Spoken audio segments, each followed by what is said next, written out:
Por que cantamos para Deus? Olá, queridos. Eu sou a professora Simone Lessa e eu quero te convidar a refletir comigo sobre um tema muito pertinente que envolve os rituais e as liturgias da Igreja Cristã: o louvor e a adoração a Deus. Você já se perguntou por que cantamos para Deus? Algumas denominações aboliram a música durante os cultos. Outras a utilizam em excesso, na opinião de alguns.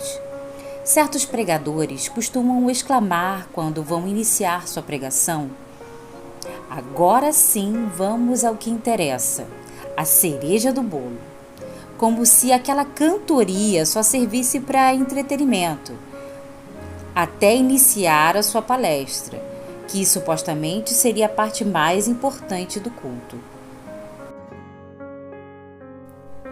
Isso sempre me incomodou um pouco, e fui buscar na Palavra de Deus respostas para as minhas indagações. Muito surpresa e emocionada, me deparei com um Deus que ama cânticos, instrumentos musicais, louvor, adoração, barulho santo, exclamações em alta voz. São tantos exemplos, presentes tanto no Antigo como no Novo Testamento, que esse tema daria um livro em 3 volumes. Eu poderia começar com o óbvio, e vou. Um exemplo claro e cristalino é o livro de Salmos, que se encontra no Antigo Testamento. Este livro tem como autor principal o rei Davi, mas houve pelo menos outros 7 autores: Moisés, Salomão, Asaf, Etã, Emã e os filhos de Corá. Alguns salmos são anônimos. A palavra salmos significa louvores, e esse termo reflete muito o conteúdo do livro.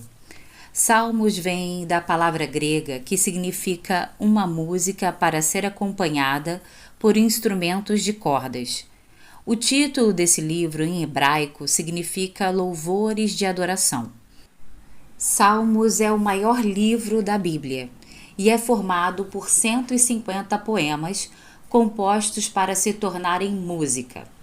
O livro de Salmos era usado como o livro de hinos do templo durante o período monárquico, tanto para adoração em público como em particular. Esses 150 salmos estão repletos de louvor a Deus por tudo que Ele é, tudo que Ele tem feito e tudo que Ele irá fazer. O povo de Deus continuamente clama ao seu Senhor por proteção, amor e salvação.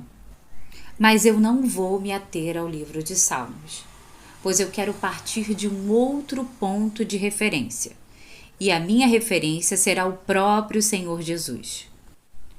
A mãe de Jesus, após receber a revelação do anjo a respeito da gravidez miraculosa de Jesus, foi visitar a sua prima Isabel, que também estava grávida milagrosamente de João Batista. Nessa ocasião, relata o livro de Lucas, capítulo 1, a partir do verso 41, que quando Isabel ouviu a saudação de Maria, o bebê agitou-se em seu ventre e Isabel ficou cheia do Espírito Santo. E em alta voz exclamou: "Bendita é você entre as mulheres, bendito é o filho que você dará à luz." Perceba que Isabel exclamou em alta voz ao se encher do Espírito de Deus. Logo abaixo, ainda no capítulo 1 de Lucas, Maria respondeu à saudação da sua prima com um cântico de alegria.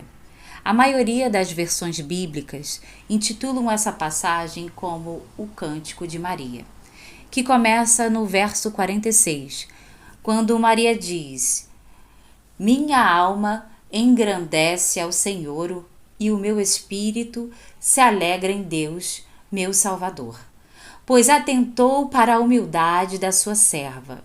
De agora em diante, todas as gerações me chamarão bem-aventurada, pois o Poderoso fez grandes coisas em meu favor. Santo é o seu nome. A sua misericórdia estende-se aos que o temem, de geração em geração. Ele realizou poderosos feitos com o seu braço. Dispersou os que são soberbos no mais íntimo do coração. Derrubou governantes dos seus tronos, mas exaltou os humildes. Encheu de coisas boas os famintos, mas despediu de mãos vazias os ricos. Ajudou o seu servo Israel, lembrando-se de sua misericórdia para com Abraão e seus descendentes, para sempre, como dissera aos nossos antepassados. Podemos observar que o Senhor Jesus já começou a receber louvor desde o ventre da sua mãe. Logo em seguida, quando nasceu João Batista, aconteceu algo semelhante, pois os seus pais sabiam que ele seria um grande profeta, que anunciaria a vinda do Messias tão esperado por Israel.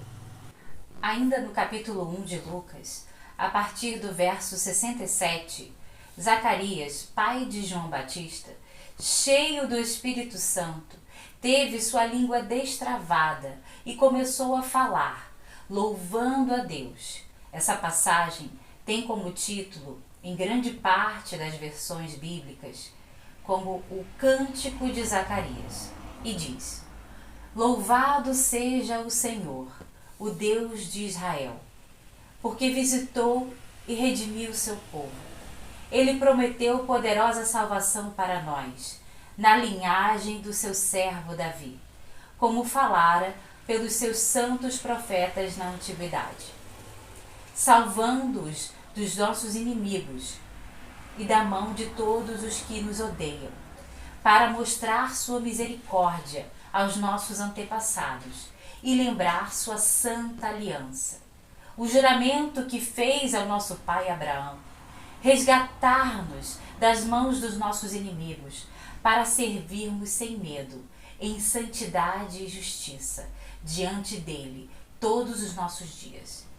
E você, menino, será chamado profeta do Altíssimo, pois irá adiante do Senhor, para lhe preparar o caminho, para dar ao seu povo o conhecimento da salvação, mediante o perdão dos seus pecados, por causa das tenras misericórdias do nosso Deus, pelas quais do alto nos visitará o sol nascente, para brilhar sobre aqueles que estão vivendo nas trevas e na sombra da morte, e guiar nossos pés no caminho da paz. Então, finalmente, o amado menino Jesus nasce, em Belém, cidade de Davi.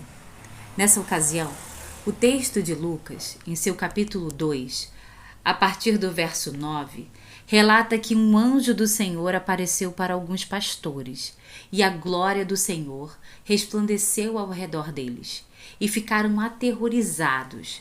Mas o anjo lhes disse: Não tenham medo, eu estou trazendo boas novas de grande alegria para vocês, que são para todo o povo.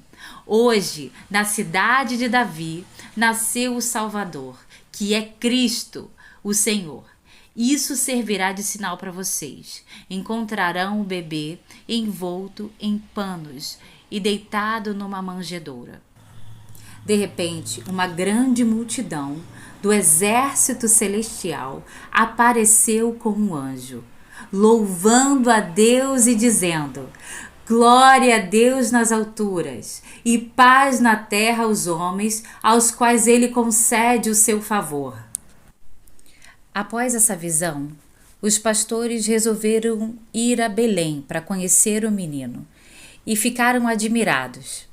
O verso 20 do capítulo 2 do Evangelho de Lucas relata que os pastores voltaram glorificando e louvando a Deus por tudo que tinham visto e ouvido.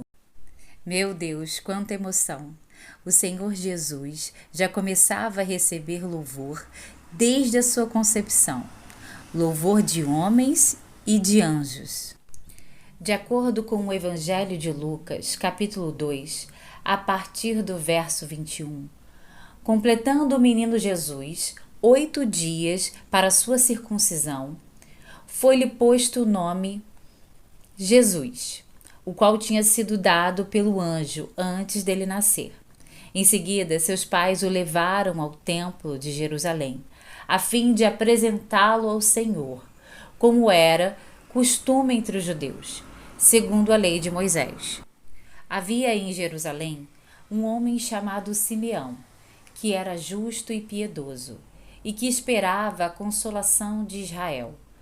Quando os pais trouxeram o menino Jesus para lhe fazerem o que requeria o costume da lei, Simeão o tomou nos braços, guiado pelo Espírito Santo, e louvou a Deus, dizendo: Ó soberano, como prometeste, agora podes despedir em paz o teu servo, pois os meus olhos já viram a tua salvação, que preparaste à vista de todos os povos, luz para a revelação aos gentios e para a glória de Israel, o teu povo.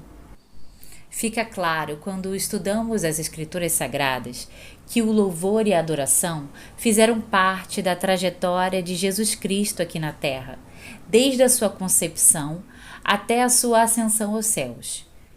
A exemplo do Evangelho de Lucas, capítulo 24, a partir do verso 50, ocasião em que o Senhor Jesus aparece aos seus discípulos, já com o corpo ressurreto, e diz: Tendo-os levado até as proximidades de Betânia, Jesus ergueu as mãos e os abençoou. Estando ainda a abençoá-los, ele os deixou e foi elevado ao céu. Então eles o adoraram e voltaram para Jerusalém com uma grande alegria e permaneceram constantemente no templo, louvando a Deus. Talvez alguns possam questionar que o louvor mencionado na Bíblia não significa cantar especificamente, pois o louvor é uma oferta espiritual. Em Hebreus 13:15, diz que oferecemos sempre a Deus sacrifício de louvor, isto é, o fruto dos lábios que confessam o seu nome. Louvor significa agradecer a Deus pelas suas muitas dádivas. Isto é feito não em forma de oração silenciosa, mas em alta voz, exclamações, versos, cânticos, utilizando-se inclusive de instrumentos musicais. O mais interessante é que a Bíblia deixa claro que o louvor acontece tanto na terra como no céu. E você gosta de cantar para Deus? Porque Ele gosta de te ouvir cantar. Vem conhecer meu canal do YouTube, Professora Simone Lessa.